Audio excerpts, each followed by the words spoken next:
Hey, good morning, fellow work from homers. Welcome to Studio 418 here in beautiful East Bridgewater, Massachusetts. It's just about 5:30 in the morning on Monday morning, and I'm about to do a live debrief on Morning Edition with Bob Oakes. So I thought I would roll on this so you can see kind of what goes into it. Also, Studio 418 also doubles as my kitchen. So I'm going to take my spot on the kitchen table. I'll try to update you as what's going on. We're in NPR News right now, and then Bob will do the local news, and then they're going to come to me, and I'm going to debrief what the governor had to say last night. So here we go. Let's see what happens. I always keep a paper script handy just in case my computer goofs up.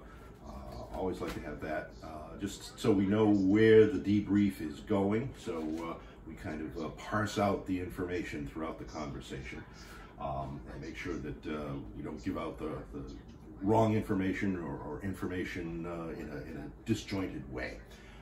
Using the Comrex, which many of you have seen, it's a great little device that makes it sound like I'm right there in the studio with Bob, and I can hear him on this, so here we go. Bob's just starting the news now.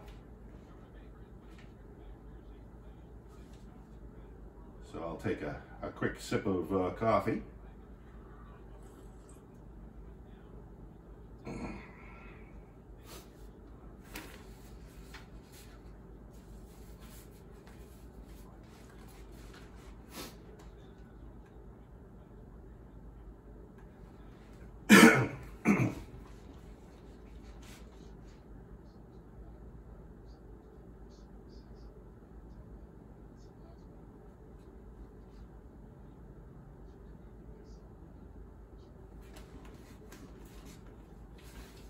Hope you can see the beautiful flowers that my wife bought the other day.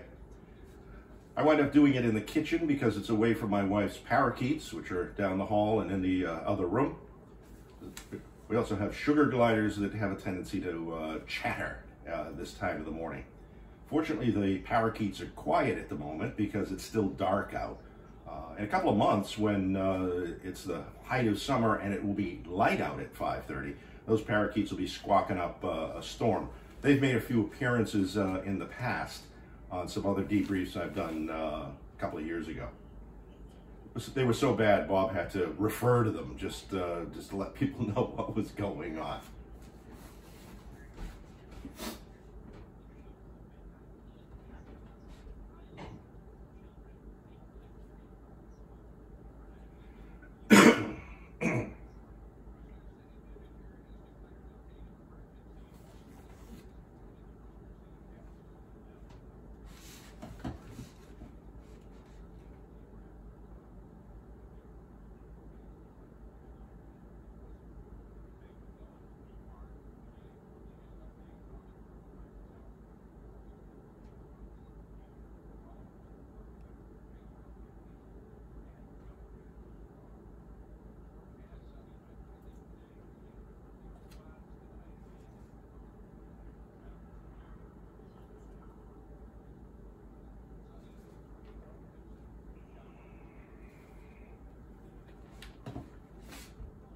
Okay. Bob's giving the weather right now.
Good morning, Bob.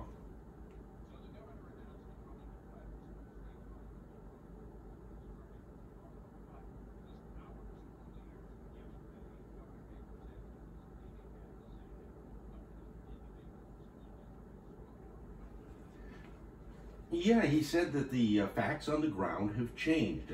There are more reported cases of COVID-19 now. As of last night, they're up to 164 cases in Massachusetts. And while a good chunk of them can still be traced to the Biogen gathering from last month, community-level transmission, that's where epidemiologists cannot trace an individual case back to a specific source, is now occurring in 7 counties. That's very concerning, and the governor feels now it's the best time if the schools all are closed. But he cautions that this should not be treated as an early summer vacation for the kids. He doesn't want to see play dates and kids congregating to play video games, because that defeats the purpose of this shutdown.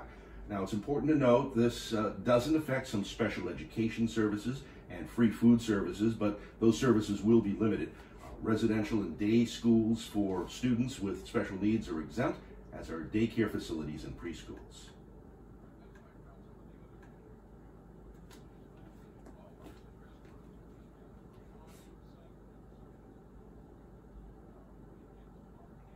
Yes, that's right. Bars and restaurants are allowed to do takeout or delivery, but you can't have a seat inside any of those places until April 6th. While acknowledging this will be difficult, the governor said these are places that people do not absolutely have to go.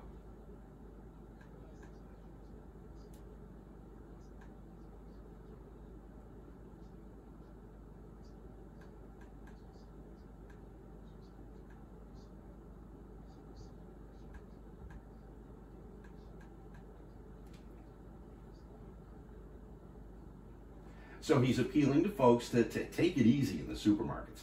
Now, as for social gatherings, originally when the governor declared a state of emergency just a few days ago, he banned any social gatherings of 250 people or more. Well, last night he reduced that down to 25. So that means for the most part, no gatherings at community, civic, or fitness centers, no movie theaters, or anything like that.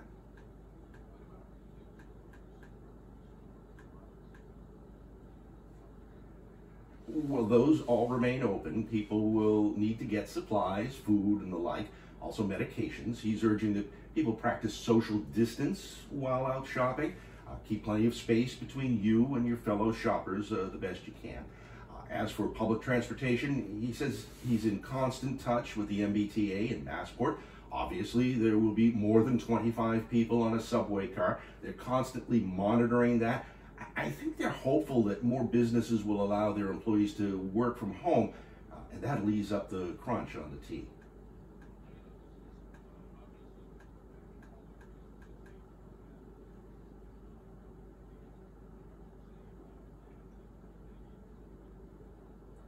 Yeah, he's filing legislation today to address some of those concerns. A lot of people are going to be out of work. Think of all the food servers and everything. So he wants to make some adjustments to unemployment insurance so folks can get their unemployment checks a lot faster.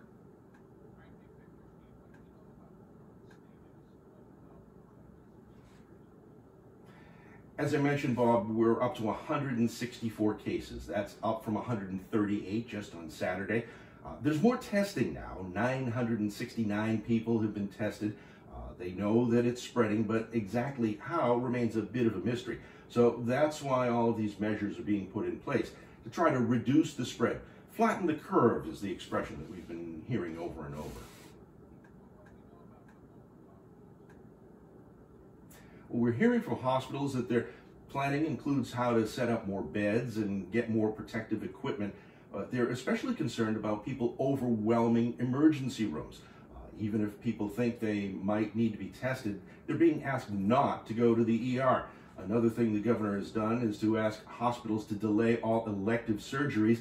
The idea is to make sure that there are enough beds needed to treat seriously ill people.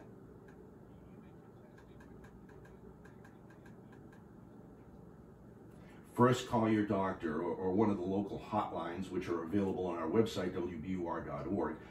If you do need a test, ask the person doing the phone screening. Tents are set up outside some hospitals for testing, and you can make an appointment to minimize the risk of exposing others and so as not to overwhelm those emergency departments. The state says that it's boosting testing capacity and has relaxed the criteria for those who will be tested. Now, more labs and now hospitals are able to do the testing, whereas before, all of the testing had to be done by the DPH lab in Jamaica Plain.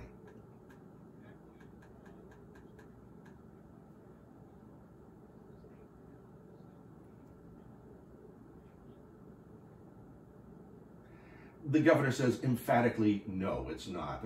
I guess there were a lot of rumors going around yesterday that that was what the governor was going to do, but his first statement out of the gate at last night's news conference was no, he's not ordering that we shelter in place, and cautioned about bad information.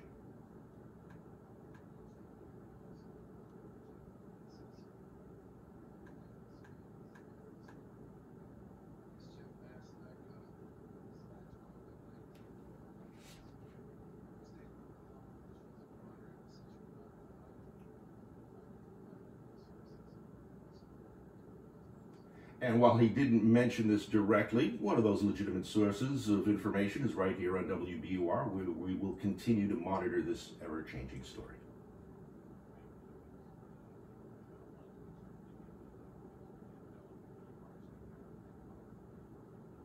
Thank you, Bob.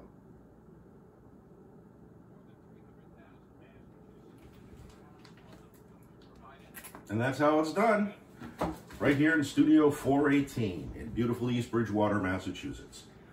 It's now 5:42.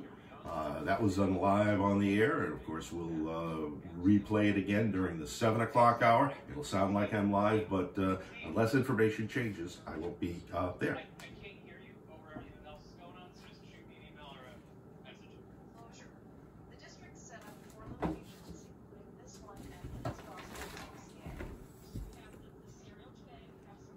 Have a good day.